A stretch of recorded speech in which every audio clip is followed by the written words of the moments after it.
بسم الله الرحمن الرحیم. یو ورور پوښتنه کړې ده، وایي د حضرت علی رضی الله عنه قبر په کوم ځای کې دی؟ آیا دغه قبر دی کوم چې په مزاره کې دی او که یا؟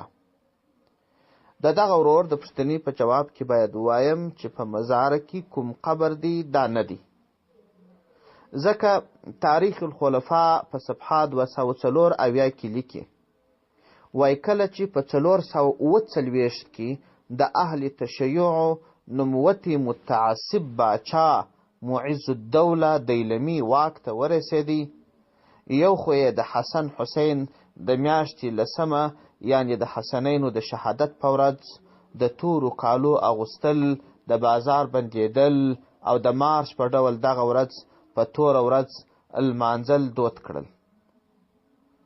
دا یو کار وکړي. دوهم کار ادعا وکړي چې خطیبانو ته یې حکم وکړي چې تاسو پر معاویه رضی الله عنه، ابو بکر، عمر، عثمان رضی الله عنهم باندې لعنت وایست.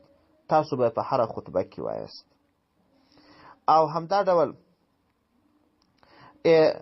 یوه ودانۍ د عراق د نجف په ښار کې د حضرت علی رضی الله عنه د مزار په نامه، او یوه ودانۍ په بلخ کې د ده مبارک د زیارت په نامه جوړه کړل.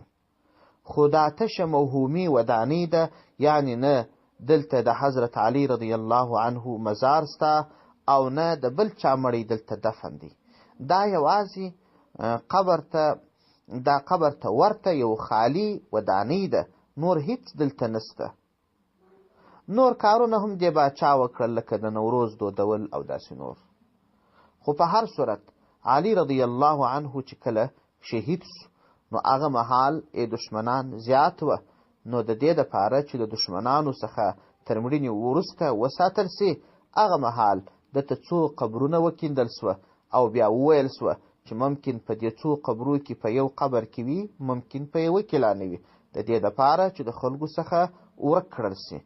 تاریخ بعضو علماو لیکلي دي چې په بغداد کې یوه قدیمه مقبره ده، په هغه ځای کې علی تحقیق د حضرت علی رضی الله عنه قبر دی. والسلام علیکم ورحمة الله وبرکاته.